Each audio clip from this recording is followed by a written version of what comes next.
一時間送上嚟就兩個甜品，呢個13蚊。我以為佢係好隨便做得好差嗰種，都冇送上嚟嘅，就呢個係老婆揀嘅呢個牛腩炸醬麵。燒完咧特別脆皮，特別好食㗎。嗱，佢攞出嚟啦，咦幾靚！各位觀眾，我哋又嚟行街啦。今日咧話説係假期第一日嚟㗎。咁我哋今日咧決定嚟上下九，咁啊睇下有冇啲咩小食食下咁咯。不過先頭坐地鐵經過陳家祠嘅時候咧，超級多人。咁啊，暫時呢度還好啦嚇，要避開嗰啲人流啊。陳家祠真誇張，就冇咩人行㗎啦，好老實講。呢啲冇乜嘅。嗰個陳家祠多人到嗱，所以點解平時我哋介紹陳家祠咁啊？第一個真係方便。俾你講到多晒人啊！邊有咁叻啊？你唔聽佢講啊？嗰度真係好玩嘅，又有時候會有啲明星喺度唱下歌啦，又有啲辣菜食嘅，有啲傳統嘅粵菜食啊、小食啊、奶茶店啊，什麼都有嘅。嗰度做起咗啊嚇。係咯。唔係，呢啲要佢個位置得。係個位置好，個位置好，將上下九嗰啲客吸晒過去。尤其而家咧夏天已到啊，佢嗰度咧半戶外得嚟又唔會太熱，幾好嘅。咁熱就行商場啊！我哋唔行商場，我哋去戶外食啲嘢先。肚餓了，我哋唔係食呢啲，我哋去食西關小食。觀眾又會話：點解你哋成日食腸粉嘅？你去一次外省就知㗎啦。即係嗰啲雲吞麵啊、腸粉嗰啲，平時咧你會話都唔係咁好食，未必會揀嗰啲咧。當你出去外地大灣區以外的地方行一轉之後咧，翻到嚟咧你就會好掛。而家行緊呢個叫恆寶廣場啊！咁旺嘅喎都，係啊，夾公仔啦，全部都係夾公仔嘅喎，轉型。好啊，大家做。呢邊係賣衫嘅，其實平時咧，我哋都經常經過呢個商場㗎啦，冇今日咁火爆。呢度仲喺度做咩啊？呢度睇演唱會啊！我喺度跳緊舞，跳完啦。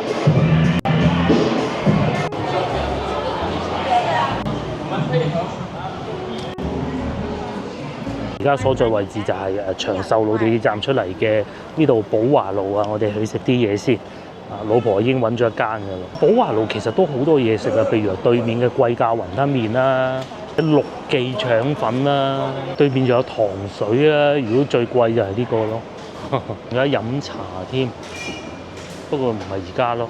特登行咁遠過嚟食咧，因為怕人多，唔係平係一回事。其實嗰邊嗰啲即係除咗先頭我講嗰間以外咧，都唔會貴得去邊嘅啫。呢邊起碼冇咁多人咯。同埋咧喺呢度過永芳其實都係好近。除咗老婆揀嗰間咧，斜對面仲有個大眾麵館都可以嘅。睇下你揀嗰間喺咪度咧？仲就喺右邊行前少少嗰度就係啦。大眾麵館做咗好耐嘅啦，都係好耐啦。至於我其實更喜歡呢一間，不過老婆揀咗嗰間就唔好改變住啦嚇。冇錯，應該就係呢個啦嚇。小西關麵家前面呢度啲咩食咧？雙皮奶、滑蛋飯咁咯，炸醬麵咁咯，平㗎，咪就係喺榮華樓樓下嗰間咯。係啊，咁巧啱有位添，掂啊！好啊好。你數度都幾旺場啊嚇！我哋數碼點單，佢平時朝頭早仲有特價早餐嘅，真心唔貴喎。梗係唔貴啊！鮮蝦蟹子雲吞麵、紅豆沙，你兩個加埋幾錢啊？18蚊嘅陰公。係啊。雙皮奶12蚊嘅。呢個時間仲有蒸鳳爪先，冇呢個價錢，仲要坐得冇咁舒服嘅。係啊。鮮肉雲吞麵11蚊，炸雲吞5蚊添㗎。煎餃咁啊！哇！呢啲平民價，呢啲係蝕本價嚟嘅，疫情價都係咁嘅啫，真係。哎呦，紅豆雙皮奶13蚊，如果去到上下九，呢個要冇紅豆咯，15啦，係啊。咁仲有飯，但係咧呢個時段咧就唔供應飯㗎嚇。金牌炸醬雲吞拌麵添喎，哇！好吸引。裝修都幾別致嘅，幾新淨嘅都。呢度入去仲有另外一個地方係打掃中，客人唔入得去嘅。雙皮奶啊！好單啦，4樣嘢食，一個主食，一個甜品，53蚊咋，超超勁超勁。咁啊，老婆啊牛腩炸醬撈麵咯，咁啊我就叉燒炒滑蛋飯。只要呢度仲有免費加飯，只要你食唔夠，你係咁加都得㗎啦。翻去上下九嗰間唔係好遊客生意，坐就係啊，梗係好食嘅。但係坐咧就冇呢度坐得咁自在，要搭台㗎咯嚇。一時間送上嚟就兩個甜品，呢個13蚊。我以為佢係好隨便做得好差嗰種，都唔係喎。最起碼嗱，大家睇下佢上邊嗰啲紅豆，如果拎起身之後咧，佢下邊呢個雙皮奶咧係都正宗喎，細細碗呢種。咁至於隔離呢個就仲不得之了，5蚊雞紅底沙凍嘅嚇5蚊嘅。5蚊煲得好唔好啊？煲得好啊，幾靚喎，煲得仲要。係啊，係啊，真係超正。唔差喎，煲得。好綿起晒衫。起晒沙咁樣。 5蚊雞又真係抵食。於呢個咧咁嘅價錢之中都算上乘嘅，係啊。最起碼睇個樣啫。有奶皮嘅。而且咧喺我哋眼中，我食過咁多次咧，睇個樣就知好唔好食嘅。老婆已經忍唔住喺度食緊啦，我忍一忍先。第二個送上嚟咧就呢個係老婆揀嘅呢個牛腩炸醬麵。咁啊，我啊試少少啦。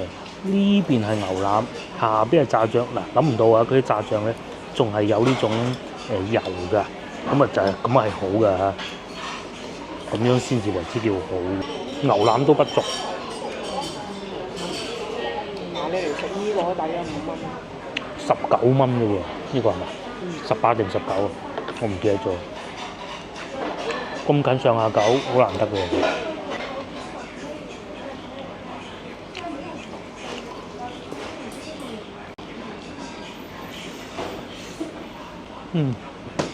都幾好。即係加炸醬。啲麵都唔會好硬，有啲好硬，呢個唔係。不過就好長咯。再嚟仲有呢個叉燒炒滑蛋，咁啊仲有個蒸飯，呢個唔知15蚊啊，16蚊個飯，呢個套餐真不得了，不得了。不得了，不得了！我繼續食埋條麵先啊！我要食整一條咁樣，唔好夾斷，唔好咬斷佢。呢個飯仲有個湯添，真係不得了，16蚊。至於呢邊咧家常菜嘅味道咧唔差，但係你話要好好味咁啊，真係冇乜可能嘅。但係咧家常菜自己炒嘅叉燒滑蛋嘅感覺咧，會唔會好滑咧？蛋佢係現炒㗎。係佢現炒嘅，哇！仲要啊！個飯係蒸嘅，蒸飯嘅。個滑蛋好滑，好滑。下邊有啲蔬菜嘅，好食啲呢個撈勻啲好食，有少少辣，有少少酸味。啱啊！番茄嗰啲酸味。好可能。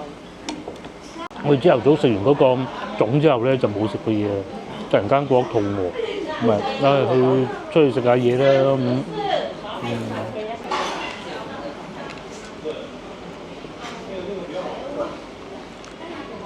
食到飯都抵。哦，個湯都好飲。呢啲咧就係屬於喺社交媒體上邊揾唔到，平時咧就係靠自己經過行好多，跟住喺個心裏邊記住，然之後咧就唔記得個名嘅。咁啊，老婆話嚟呢度，我心諗點解會有間咁嘅咧？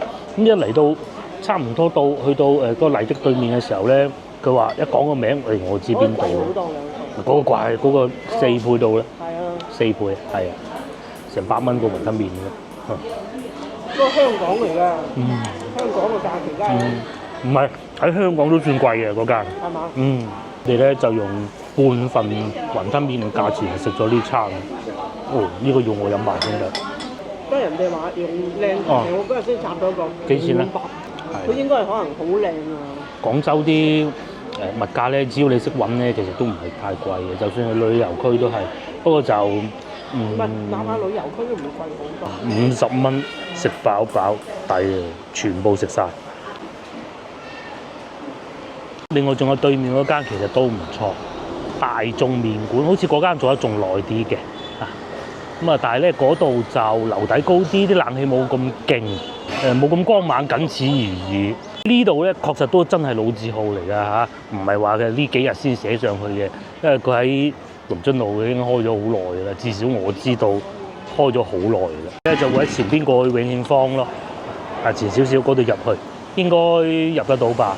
咁喺多寶路呢度咧，其實好多小食嘅，前少少又有腸粉店啦，甚至乎你如果喜歡食辣嘅咧，呢度仲有個酸菜魚啦。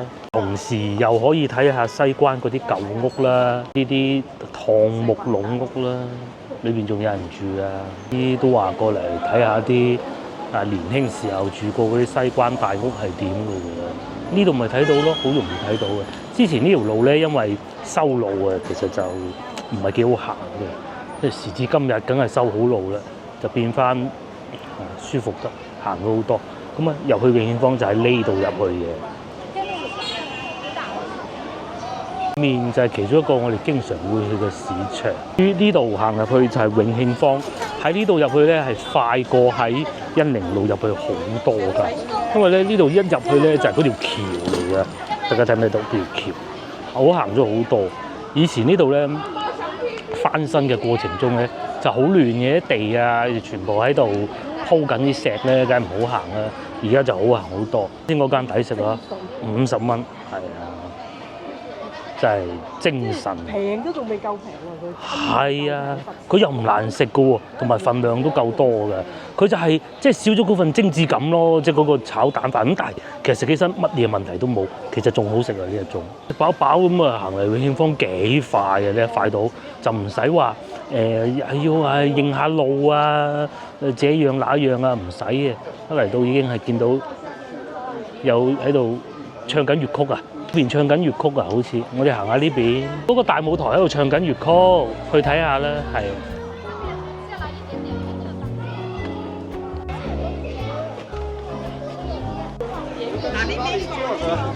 啱啱行粵劇博物館咪出嚟咯，冇錯，呢度咧就係粵劇博物館嘅後門啊。如果好似我哋先頭咁咧，食咗嘢過嚟先又得，又或者你行完個粵劇博物館，再過去先頭嗰度食嘢又得。好簡單嘅啫嘛，上呢條橋一路行出去，咪就係多寶路。多寶路咁，你喜歡食貴價雲吞麵又得，平價嘅叉燒炒飯又得。呢度叫疊月橋，咁多人出嚟喎。呢啲唔使預約㗎，亦都係免費嘅。咁所以咧人特別多。另外仲有一個因素咧，就係呢度咁樣調翻轉嚟入都得啦。阿保安哥哥都冇乜所謂嘅。同埋咧，佢係免費嘅，係啊。咁啊，天氣熱啊，入去涼下冷氣都好啊。我而家就一行出嚟呢度，咁喺呢個牌坊度影下相又得。咁啊，如果再食得唔夠嘅咧，喺前邊咁一路行過去又可以。都落咗一朝早嘅雨，未停過咁滯，爭未出黃色預警嘅啫。啊，誰不知道過咗中午咧，又咁好熱頭。咁啊嚟睇下啲妹妹影下相啦，好多遊客啊真係，大家喺度影下呢條河咁咯。咁啊嗰棟樓咧，其實就係西關培英小學，面就係居民樓，咁啲居民真係喺嗰度住噶噃。咁啊呢邊咧就係永慶坊。嗱平時咧我帶大家行得永慶坊多，好似假日嚟嘅其實，因為遊客多啊嘛。哇！熱到不得了，已經未算最熱。其實朝頭早同傍晚唔係好熱嘅咋，中午就熱。喺條街度仲行得到嘅。係喺條街仲行得到，冇錯。到咗36度嗰時，你就知道咩？咁另外仲有喺呢度咧，你就可以揾到好多小食㗎啦。一桌廣州記憶商店，究竟係賣咩嘅咧？係賣雪糕。嗰啲紀念品嗱，因為我哋咧就肯定唔買嘅。即係我廣州人，我買嚟做咩咧？但係咧，如果你做一遊客咧，其實係可以嘅。你點都買啲紀念品翻去啊嘛！你玩人哋瞓緊覺嗰隻貓咯，係啊，不為所動咁啊，好似飲醉咗酒咁隻貓。隻貓醒啦，終於，好搞笑。佢喺度瞓覺，係啊，一熱啲貓就想瞓覺。太熱啦！嗰啲小朋友同佢玩摸佢，佢都不為所動。時咧就唔係好旺場嘅，而家就好旺場，賣小食啊！呢度特價8蚊30串，應該係辣嗰啲嘢嚟嘅。咁同埋呢個好賣啊，金蔗汁即係蔗汁啊，凍嘅蔗汁，咁樣一杯一杯擺住喺度，10蚊一杯嘅。原來仲有啲外省嘅打糕，又或者生煎包、腸仔好食啊，腸仔多人買啊。仲有得畫畫添喎，成班人一齊嚟都得嘅喎。哦，有啲東南亞遊客喎，嚟呢度影相啊、遊玩啊、旅行啊，28蚊咋，幾真幾似，28蚊啫喎。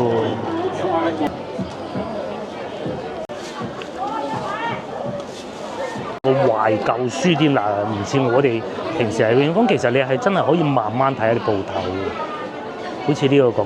以前咧廣州地圖就係咁嘅啦，29蚊一張。咁佢淨係市區嘅，佢仲有分啊北區，呢度係叫北區。嗱，呢度叫北區，究竟點分咧？呢度叫東區，真係唔知啊！呢度中南區。哦，下邊呢個呢個係舊區咯，最舊嗰啲地方，咩天河嗰啲全部都冇，最遠去到梅花村。呢度又係咁多人，究竟佢哋喺度等緊啲咩咧？佢哋係要買嘢飲㗎。呢個係後邊咧賣嗰啲茶飲嗰啲店啊，咁啊買咗之後可以坐喺度，唔知啊，應該唔係。仲人流限制唔可以喺呢個方向行翻過去添，實在誇張，咁多人㗎喎。原來唔係坐喺度飲茶啊！平時咧就人都冇過嘅，都係做設計生意咯。跟後腳咁啊好咯，做生意都係想咁嘅啫嘛。好舒服咁行啊！廣州辛苦咗咁多年，就係想做成咁樣嘅效果啫嘛。因為廣州舊屋多啊。諗唔到佢變成一個旅遊。都唔係嘅，有咁嘅方向，但係諗唔到個係咁樣呈現出嚟咯。係，尤其旅遊業好多時候都係咁嘅。你專門要去打造咧，其實有時候適得其反嘅。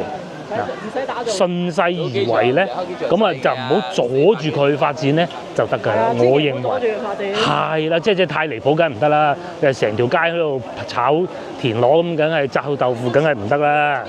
嗱，但係好似先頭嗰啲咁，你專門係政府牽頭做咩冇可能㗎嘛？食下咪有遊客嚟咯。包括好似妹妹喺度影相咁樣，係啊，呢啲佢嗰個鋪頭喺嗰度，咁佢應運而生有呢啲生意，而不是話政府去叫佢喂，你嗱1、2、3間就做賣呢啲衫去俾人影相，梗係唔係嘅啦，管得到咁多。睇下啲嶺南水果呢度又有得睇，呢啲嘢特登種嘅咩？唔好斬咗佢就得㗎啦嘛。呢度就係入去粵劇博物館，哇多人到啊，要排隊喎，好似睇嗰啲睇花街咁喎，粵劇博物館啊，排隊入去。好在呢個位置咧，都唔算話嗰種好逼熱嗰種。係，同埋唔會阻住條街，即係唔似話，譬如話北京路咁，佢都有商業區、遊客區混埋一齊，或者江南西嗰啲咁，又有商業區、遊客區混埋一齊，天河更甚添啦。塞汽車又冇譜，呢度都還好。到咧咁遠坐高鐵嚟到，為乜嘢咧嚇？梗係為咗嚟睇下啲嶺南文化特色啊，影下相咁噶嘛。我又梗係欣賞下我哋啲廣東美食啦。我哋呢啲咧，日日有得食住咧，都心思思想食嘅，因為實在太多啦。去過外省你係知嘅，廣東嗰啲小食真多。大家睇下豉油嗰個餐牌就知，淨係雙皮奶，佢都仲已經係冇薑撞奶嘅咯噃。啊，仲可以咁樣劃艇仔，平時就唔覺得呢度有幾興奮，一睇見啲遊客嚟咧，就戥佢哋高興啦。嗰條船經過啦又，會唔會坐到滿啊？梗係坐到滿啦。跟住又見到嗰啲人着住啲古裝喺嗰度經過。交易會令到遊客多咗係其中一個原因。冇，上一排又鬼佬多。而家。係呢排會少翻啲咁多，不過琴日喺屋企經過嘅時候，大家都有睇上一集影片㗎啦，都見到其實好多洋人嘅，只不過佢哋可能未嚟到呢邊啊，因為成日玩過走咗啦咁解嘅啫。因為今日咧係5一節假期第一日啊，好多人咧琴晚就已經係坐高鐵過嚟，又有各種嘅。呢個咁平係38蚊啫喎，肉丸意麵、帶子炒飯48蚊。呢個時候咧，如果你 book 咗呢間酒店就非常之好啦。一步之遙就係遊客區，不過價錢咧就唔平㗎啦嚇，一早 book 定先得啦。滿晒啦，仲要咁喎，過完節咧356，但係過節咧就806，即係聽日啦，或者後日啦，2日啦。咁啊，做到最尾嗰日咧，就3、4、6，即係價錢係 double 2倍半到咯。倍幾啊？啊，今晚仲要冇房啊！咁但係地理位置就好好嘅，一個就放假啦，一個就係交易會啦。交易會係第3期啦，好似係。重疊啦，呢兩個都係啦，所以5、1節假期嘅酒店咧係特別貴嘅。4000蚊今晚仲有房啊嚇！早排睇平時咧，呢一個白天鵝咧就1200啊，已經係比較高㗎啦。好彩啲900你都 book 得到嘅，咁但係咧而家4000。咁嗱，好似呢啲咁樣咧，平時咧843嘅啫嘛，即係已經係叫淡季嘅時候㗎啦嚇。843咧就可以喺度瞓個晏覺，再落嚟行過咁咯。抵唔抵使呢啲錢咧？都抵嘅。先頭我哋食嘢嗰度隔離呢個咧，哇！依個都要700幾啊。其實呢啲咁嘅連鎖啊，200、300。其實咧，交易會嘅影響咧已經慢慢退去嘅，有好多客商已經走㗎啦。係啊，有啲已經翻咗去外國啦。係啦。咁但係今日點解咁貴咧？其實就係因為放假啫嘛。嗱，平時273嘅啫嘛，而家咧857。啲酒店都未好賺啊！而家酒店3倍啊！所以咧，交易會對酒店價格嘅影響咧就低過放假嘅嚇，係咪？嗱，800幾啫嘛，係嘛？係啊，咁多人嚟到廣州做酒店都好啊。旅遊咋？好賺啊！佢啲錢。呢度喺度做咩？影一個 model。哦，呢度打卡位。哦，廣州2個字咁樣嘅，左上角嗰2個字就係佢嘅發展商。廣州咁都寫得幾有意思啊！嗱，嗰滿洲窗啦，一睇就知好廣州咧。係好廣州，左邊就係嗰啲屋咯，嗰啲鑊耳屋啊上邊。你就知道你嚟到廣州啦，同埋大家都幾守規矩嘅。嗰度有寫住啊，鑊耳屋同埋滿洲窗係嘛？我知有冇講錯？啱㗎。咁啊就係隔離呢度咧，仲有一個酒吧咯。哇！都坐到咁多人。真不得了，錢啊梗係唔夠我哋先頭嗰啲平嘅咯，都好正常嘅。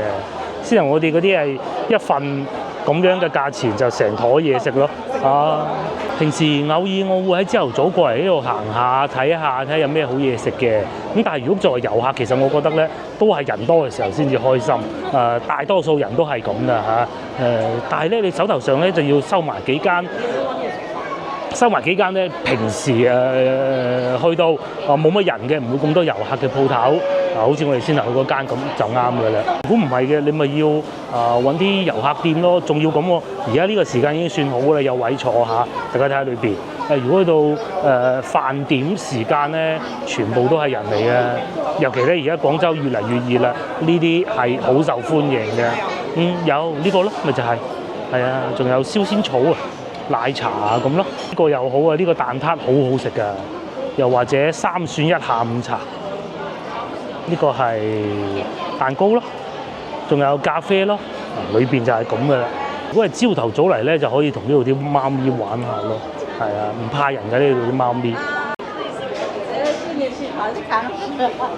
個杏仁豆腐添，手作嘅，哇！賣雪糕好食啊！呢啲紀念品啦，即係我哋梗係冇興奮點喺呢度咧，但係其實遊客咧見到呢啲咧係會心喐㗎。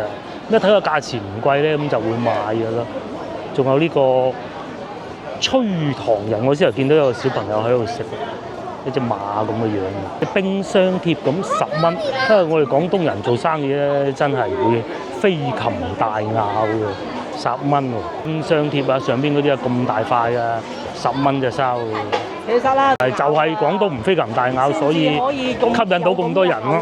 有啲嘢真係要慢慢形成。冇錯。你一衰一次就衰㗎啦。係啊，即係你好少會聽見話咧，嗰個景點突然間飛禽大咬，突然間加價呢啲，好少會聽到。呢啲唔會同廣東2個字掛鈎嘅，或者廣州啦嚇。雪糕店18蚊5粒啊，嗰啲雪糕明碼實價寫住㗎嘛。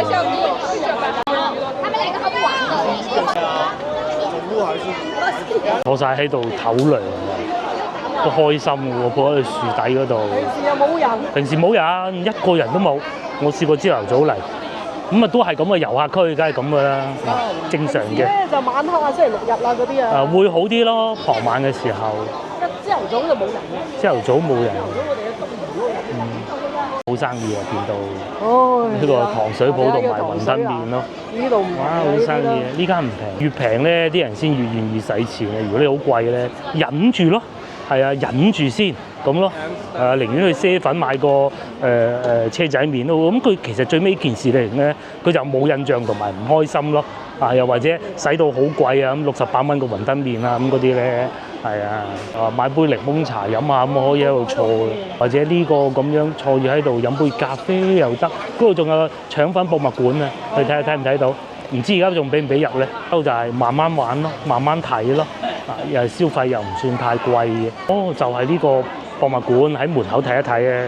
呢個係華輝拉腸嘅博物館嚟嘅，咁啊有得喺嗰度整腸粉咯，可以係自己喺嗰度。不過可能要等阿師傅嚟先得嘅，就部爛單車。咁有件事情咧，大家就係嚟永慶坊，如果節假日咧唔揸車不但止，最好打車都唔好。你睇條路塞到幾精彩啊！坐地鐵嚟啦，前邊咪有地鐵站咯。酒店，或者咧，你譬如好似佛山好咩周邊過嚟嘅咧，你停遠少少揾個車坐，咁就坐車咯。好難揾車位，你咁樣嚟到真係冇。點揾車位？咩心情都冇晒。不過呢啲唔係我哋車嚟嘅，粵 A 嚟嘅。唔係啱先嗰啲咯。有啲外地即係廣東省其他地方過嚟遊玩嘅，揸架車嚟。前面啊，係早幾日咧，我中學有班同學啊，中專啊，佢哋喺外地嚟噶嘛，咩普寧啊嗰啲咧，專程嚟廣州玩啊，咁啊就早幾日咧就約出嚟食飯咯，食咗餐晚飯，咁啊傾下偈啊，有冇揸車嚟啊？梗係冇啦，有啲醒目嘅咧，仲將架車停去白雲區添，嗰啲咪醒目咯。呢度仲有個蓮香樓賣點心都有嘅呢度。另外，去到晚上咧，永慶坊啊着埋燈之後咧，會更靚㗎。有時咧，佢哋仲有啲活動喺度搞啊，咁所以咧，到晚上啊、傍晚啊，人流量就會更大咯。未見過咁多人喎，究竟上下九步行街人多定係呢度人多咧？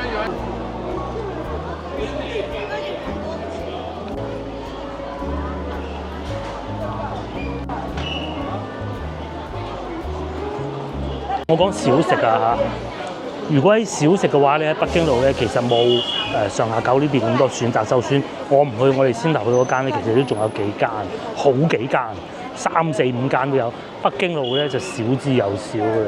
北京路只不過對於我嚟講係比較有情懷嘅地方，但係如果你話欣賞小食啊各種咧，翻嚟呢邊會多啲。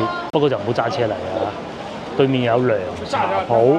嗰度又有牛腩，仲有家私鋪，係啊，買家私嘅叻嚟啊！對面仲有泰國 SPA 添喎，一浪接一浪啊！但係如果對面連呢啲都改埋酒店就好啦。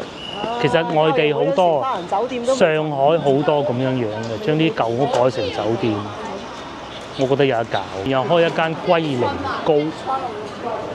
練功坊龜苓膏個名好有趣，終於我哋又嚟翻到路口呢度啊！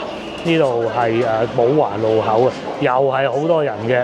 咁因為點解咧？呢個路口咧就係連通地鐵站啦、連通步行街啦，同埋恩寧路嘅一個地方咯。喺呢度揸車，好似揸過一次啊！我哋係嘛？原先啊，諗住喺呢度食下，你真係唔使諗啊！係啊，喺呢邊食嘢咧就辛苦啲啦嚇。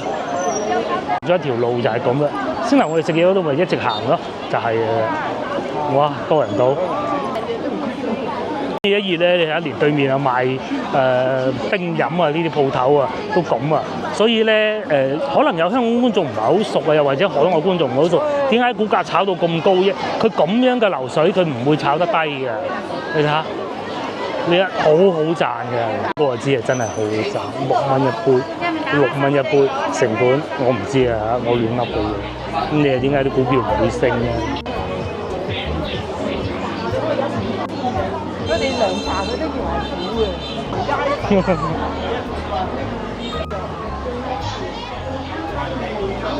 都仲見到有炭燒嘅濕辣牛肉，我哋喺湛江食過，2蚊一串啫喎。已經有諗過去陶陶居飲下午茶，諗咗2秒鐘，跟住就話唔好啦，邊等得到位係嘛？呢等平時啊，最旺嗰啲上下九就係咁上下樣啊嚇，不遑多讓。係啊，咁多人㗎。又係全部啲人啊，塞車啊，啲車行唔過啊，嗰種咁嘅情況咯。講緊陶陶居嚟到而家呢個時間段，會唔會有位咧？嗱，呢啲咁樣先得噶嘛，我哋平時係嚟，下次嚟試下，最緊要有得打折，7點8折。下次朝頭早嚟食下先。8點計線啱啱好啦嚇，7點鐘起身嚟到咪8點啦。哇，都好多人啊，都要等位啊，係咪？都要等位啊。10幾張台啊等。陶陶居以外，如果食小食，亦都會考慮過呢個。咁啊，第一來我哋經常食啦，就不必啦；二來咧，肯定要排隊。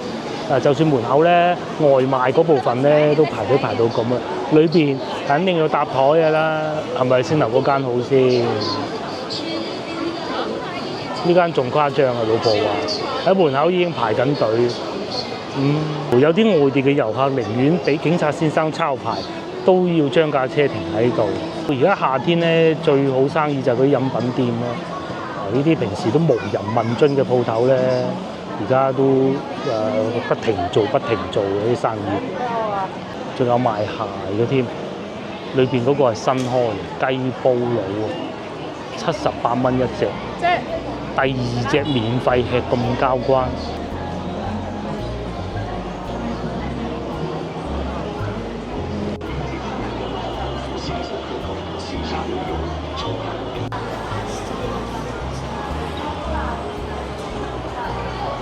間都幾多客人喎，但唔使搭台咯，就係咁先頭我哋有諗過呢間，其實絕對唔會有我哋先頭去嗰間咁好，係咪？因為呢啲我哋全部都食過。先頭嗰度咧就係附近嘅打工仔啊，遊客少啲嘅，都好耐未見過上下九咁多人。過年農曆新年嗰陣差唔多啦，但係嗰陣係農曆新年喎。咁啊，過完今次節日咧，就下一次咧就端午節。端午節就唔算啦，長假期嚟嘅，咁啊，梗係冇咁多人㗎啦。多人嘅，走曬睇龍船。但係就唔會嚟上下九咯。其實今日已經有龍船睇㗎啦。係嘛？係啊，所以啲遊客全部堆晒嚟大灣區。咁啊，除咗上下九其中一個最老牌嘅北京路啊、天河城嗰啲就喺廣州啦，嗬。另外一個咧就梗係落去下邊。什麼佛山啊、南海啊，好多好多好多。好啊，可以去到好多地方。嗰啲爬龍船嗰啲咧，咁啊，佢哋咧真係可能係有高人教過佢哋嘅。佢哋咧就唔會將所有集中晒喺端午節嗰一日，大家盞冇客嘅啫，又難搞，啲客又唔開心。佢咧好似玩聯賽咁樣啊。個禮拜6，又或者好似個邀請賽咁樣，個禮拜6都有比賽。咁啊，去到嗰陣先最尾一個決賽，應該係咁嘅。咁啲遊客嚟睇刺激嘅啫嘛，你都邊個有個冠軍啦，係嘛？即係嗰啲船漂移嗰啲咧，醒目嘅社交媒體咧，全部都有寫嘅。又有煙花睇啦，咁啊西樵。又或者會有三水啦，係啦，三水啦，又放煙花啦，高明啦，又放煙花啦，甚至乎爬龍船啊，各種都有嘅。至於龍船方面咧，仲多，應該叫龍舟，而唔應該叫龍船。日日都有嘅，係咪？又有九江啦，順德均安㗎啦，又落松啦，一路玩到4號嘅，乜5號唔玩啊？因為修心養性啊，休息，第日要翻工㗎啦嘛。杏壇啦、三水、白泥啦，日日都有啊。仲要呢啲已經係寫出嚟嘅啦，好詳細，幾時幾點鐘寫晒啦。因為咧呢啲咧佢哋自己知啊，佢哋知道會帶動啲旅遊業啊嘛，搞啲市集，飲下食下，睇下爬龍船，幾好。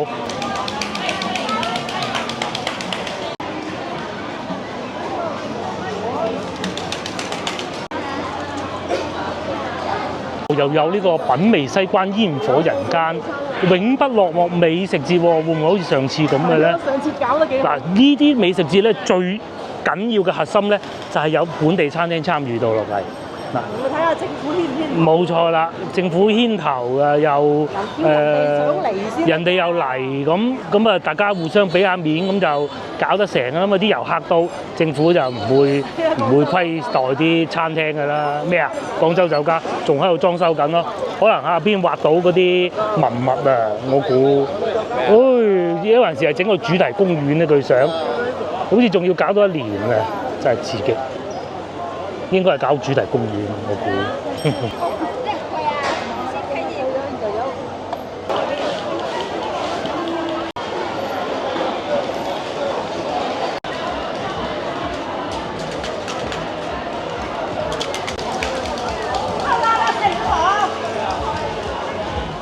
5一黃金週嘉年華。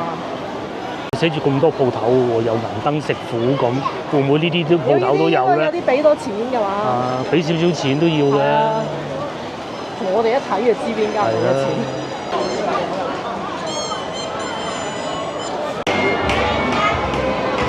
係真係有個美食節，不過同上次比，規模方面啊，到嗰啲餐廳啊，都係冇上次咁好啊。上次係全部本地。係本地嗰啲餐廳咯。而家嗱，我見到前面有個澳門特色美食咯。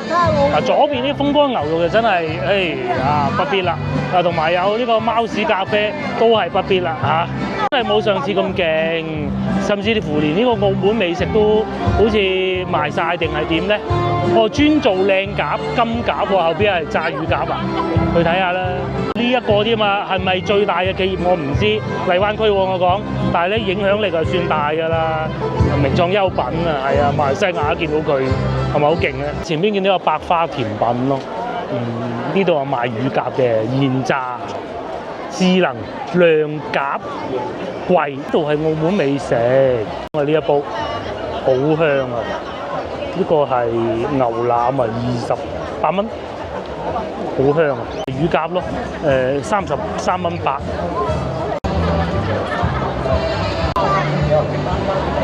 呢度仲有幾間，譬如話芳村周記，我哋未去過，但係知道佢係好出名嘅，都係食嗰啲小食啊，各種咯，好多小食啊，百花甜品大家都應該唔陌生啦。但係至於邊間百花甜品咧，我就唔知啦。爆應該係呢個喎，百花甜品喎，賣下嗰啲一杯杯飲嗰啲飲品啊，紅豆冰啊16蚊咯，我見到燉奶啊咁咯，雙皮奶。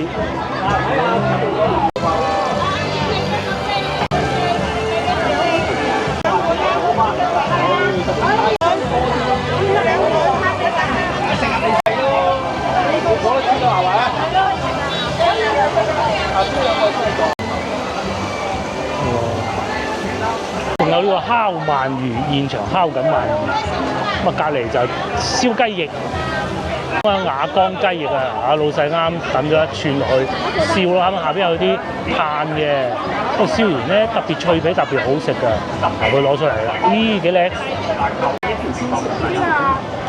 好賣應該係蔗汁啦，都係前面又有一檔，咁啊都還好啦。雖然比唔上上次我哋過年嗰一次咁熱鬧啊嚇，嗰次真熱鬧嘅，但係咧就都還好啊，唔係全部都係嗰啲臭豆腐啊嗰啲咯。成個江，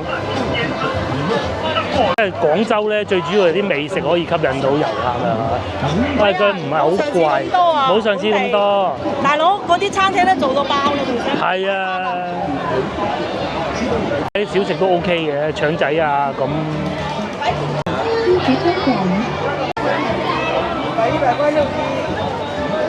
嗰啲你不過我知佢點樣整咯。仲有一檔薑撞奶咯，慈明薑撞奶。今日咧係假期嘅第一日啦，遊客啊應該係會最多幾日嚟㗎。咁啊好多人咧今日玩夠啦，尤其朝頭早咧落雨啊，咁啊就冇乜人啊，個個都等到下午啊或者傍晚過嚟遊玩咯，飲杯榨橙汁咁。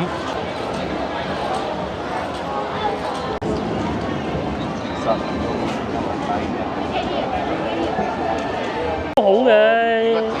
薑撞奶呢啲點都好過嗰啲，全部都係臭豆腐啊、大魷魚啊嗰啲咯，嗬。嗱後邊有大魷魚，薑撞奶起碼都本地美食啊，15蚊。順德美食陳村粉雙皮奶同埋呢個糯米飯15蚊。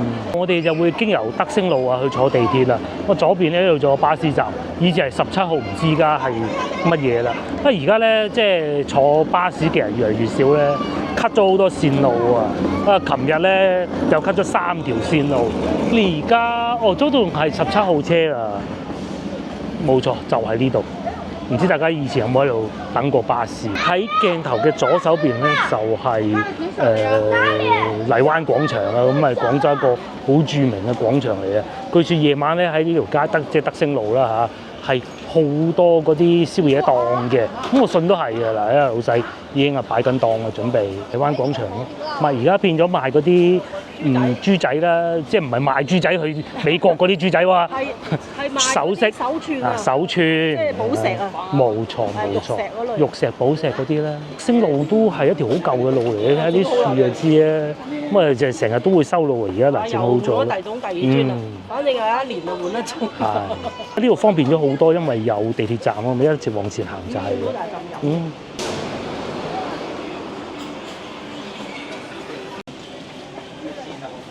上九路、下九路、十甫路嗰啲，呢度咧就會有啲鋪頭做下生意。呢度係賣配飾㗎。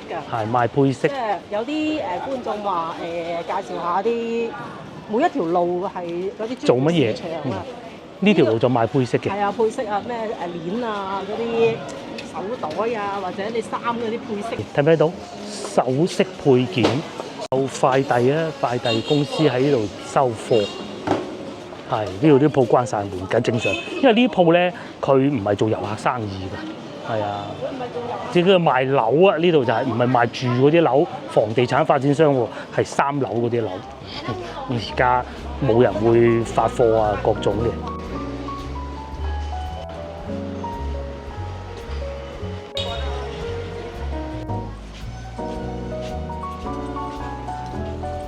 今集影片都到此為止，我哋下集見。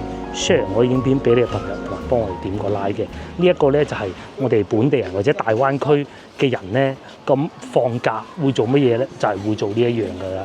咁啊應該其實都大同小異嘅，同喺外邊嚇。下集見，拜拜。有機會你哋都可以翻嚟玩下㗎。呢個美食節應該係延續到5號嘅。拜拜。又嚟到早餐時候，呢個咧就喺芳村買10蚊4隻，即係2蚊半一隻嘅粽啦。睇下有幾好，2蚊半究竟食唔食得咧？梗係食得啦，因為我哋唔係第一次食噶啦。呢個咧就係佢裏邊嘅樣啦。鹹蛋黃少量，肥肉少量，樣樣都係恰到好處。蒸嘅方法咧就係用電飯煲，30分鐘，就算佢喺急凍攞出嚟咧都冇問題嘅。咁蒸好之後再擺多陣咯，焗一焗佢。如果擺落水嘅話咧就會快啲，但係咧啲味咧就會流失咗嘅。就係咁嘅樣啦，個樣咧賣相就不怎麼好，但係食起身味道非常好。我認為咧佢好食嘅原因有2個，第一佢嘅粽葉夠新鮮夠多，因為咧好多鋪頭啊。嗰啲粽葉咧係 recycle 嘅啊，佢呢個咧肯定唔會啦，因為係攞出嚟賣，又或者唔會買人哋用剩嗰啲粽葉嘅。咁第二咧就係夠多啲粽葉，呢個係成本之一嚟嘅。好食啦，自然有人買，咪有錢賺咯。老細做咗有冇10年啊？我認識芳村中市市場咧，就係聽到阿肥姨粽開始嘅。